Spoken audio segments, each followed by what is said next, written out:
Assalamualaikum Ibu. Waalaikumsalam Bu.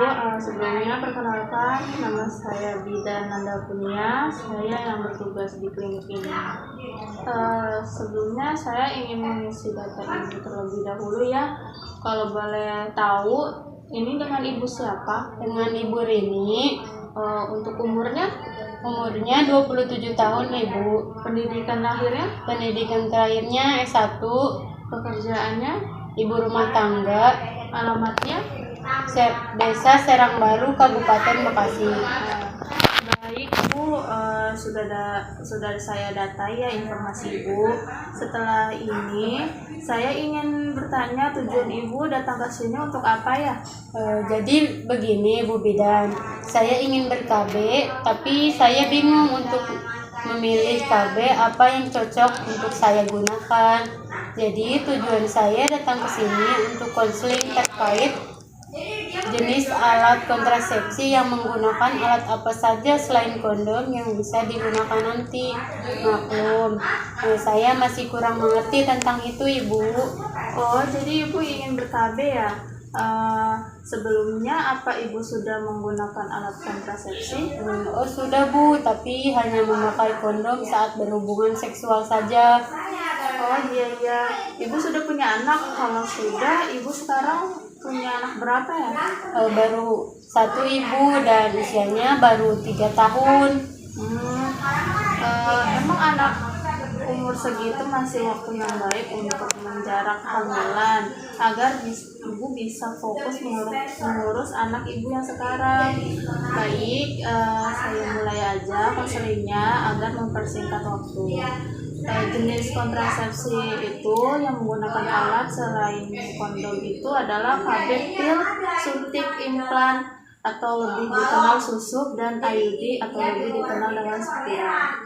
Saya mulai dari alat kontrasepsi pil KB ya Bu. Yang pertama itu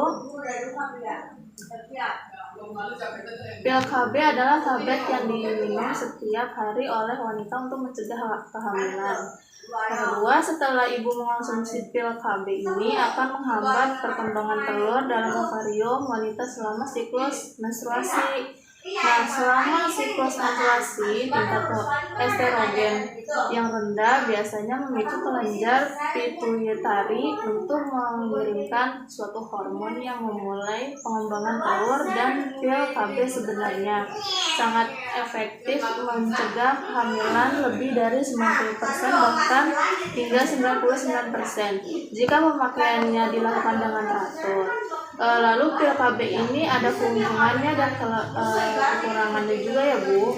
Untuk keuntungannya itu sangat efektif bila digunakan secara benar, tidak mengganggu produksi ASI. Kesuburan akan cepat kembali jika Ibu sudah tidak menggunakan pil ini. Tidak mengandung estrogen dan dapat dihentikan setiap saat. Sedangkan kekurangannya itu hampir 30-50% mengalami gangguan haid, berat badan bertambah, harus digunakan setiap hari, payudara tegang, mual, pusing, dermatis, dan timbul jerawat, tidak dapat melindungi penyakit menular seksual. Nah, jenis pil KB ini ada dua Bu, ada pil kombinasi dan pil mini. Kalau pil kombinasi harus diminum setiap hari, dapat dipakai kontrasepsi darurat, tidak dianjurkan Ibu menyusui. Efek sampingnya itu jarang terjadi.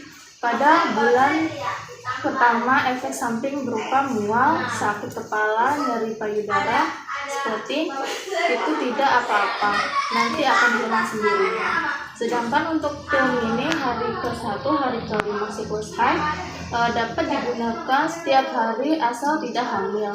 Jika kontrasepsi suntikan, maka mini pil diminum pada jadwal selanjutnya. Jika sebelumnya kontrasepsi IUD atau spiral, mini pil dapat diminum pada hari 1 sampai 5 siklus haid. Mini pil dapat diminum setelah keguguran. Terus alat kontrasepsi yang kedua itu ada KB suntik Bu. KB suntik itu kontrasepsi hormonal yang disuntikkan di bagian tertentu tubuh seperti lengan atas atau paha dan bokong. Dan setelah disuntikan kadar hormon akan meningkat, kemudian menurun secara bertahap hingga suntikan berlanjut. Keuntungan memakai KB suntik ini sangat efektif pencegahan kehamilan jangka panjang, tidak mengandung estrogen sehingga tidak berdampak terhadap penyakit jantung dan gangguan darah. Membantu mencegah kanker endometrium, tidak mempengaruhi produksi ASI, dan kerugiannya itu hampir 30-60% mengalami gangguan haid, bertambah berat badan, tidak dapat melindungi penyakit menular seksual, terhambatnya kembali kesuburan setelah penghentian penggunaan, gangguan jangka panjang. Nah, jenis KB ini ada suntik 2 bulan yang berisi depo medroksi progesteron asetat atau DMPA dan mengandung 150 DMPA yang diberikan tiap bulan 3 bulan dengan cara disuntik IM. Yang kedua, suntik 3 bulan deponos terat enotat atau deponostetat yang mengandung 200 mg noratin dion anomtat dan diberikan setiap 2 bulan dengan cara disuntik IM. Dan yang ketiga, suntik 1 bulan kontrasepsi kombinasi atau depo estrogen dan progesteron. Jenis suntikan ini terdiri dari 25 mg depo medroxyprogesteron asetat dan 5 mg estrogen sitonat. Sampai sini apa Ibu sudah mengerti dan ada yang ingin ditanyakan? Ada Ibu, untuk saat ini belum ada pertanyaannya Ibu. Kalau tidak ada, saya lanjutkan ya Bu. Selanjutnya itu ada alat kontrasepsi yang ketiga, yaitu IUD atau bisa dikenal dengan spiral.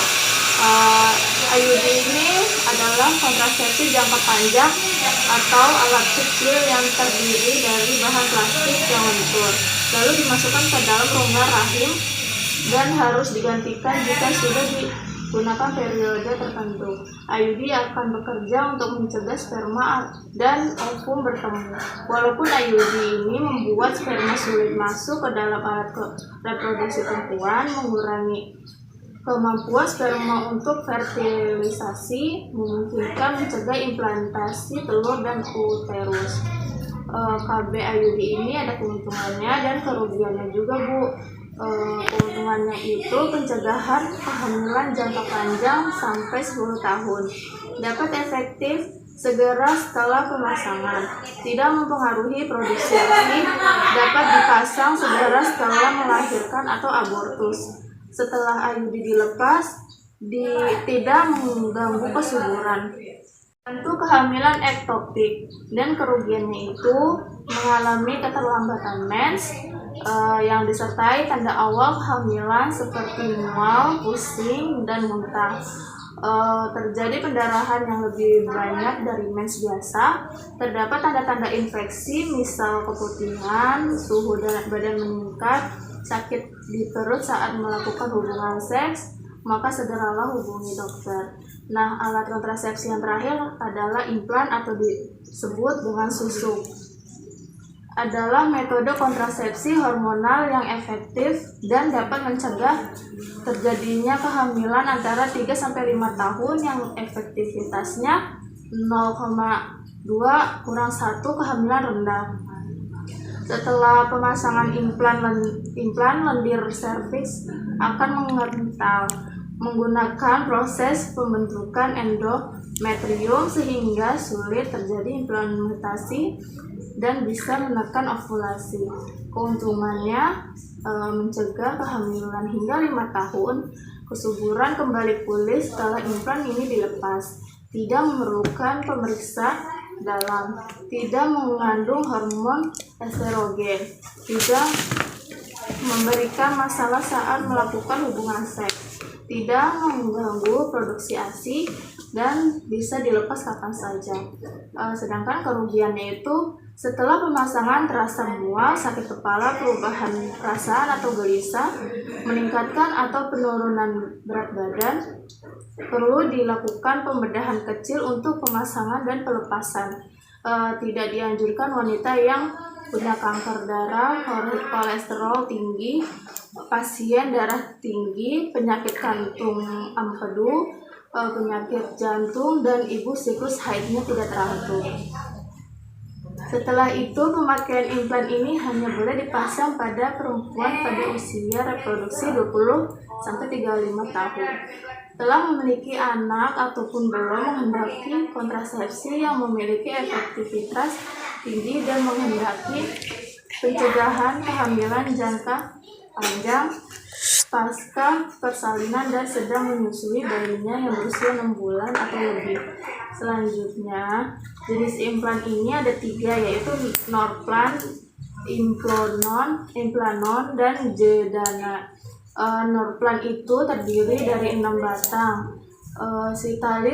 Silatis lembut berongga dengan panjang 3,4 cm dengan diameter 2,4 mm yang diisi dengan 36 mg levonorgestrel dan lama kerjanya 5 tahun.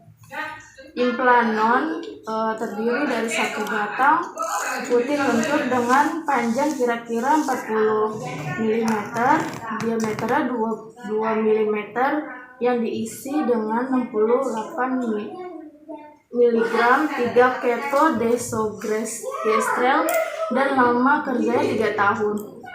Dan yang terakhir, Jedana terdiri dari 2 batang yang diisi dengan 75 mg levonorgestrel dan lama kerjanya itu 3 tahun saja. Saya kira penjelasan saya sudah cukup. Ada yang ingin ditanyakan? Tidak, Ibu Bidan. Alhamdulillah saya sudah mengerti. Alhamdulillah kalau kayak gitu mah. Jadi apa Ibu sudah bisa mengambil keputusan? Ya Ibu, saya sudah mantap memilih KB IUD karena KB ini sangat efektif digunakan dalam jangka panjang. Saya juga ingin lebih fokus mengurus anak saya dahulu untuk memberikan kasih sayang yang cukup ke anak saya sampai saya sudah siap memiliki anak lagi, Bu.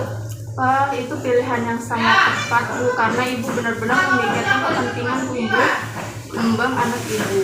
Iya, terima kasih ya Ibu Bidan. Oh iya, ini untuk kunjungan. Nanti Ibu kalau sudah pemasangan, waktu kunjungannya bisa sebulan pasca pemasangan. Bila Ibu terlambat 1 minggu, bisa setiap 6 bulan berikutnya.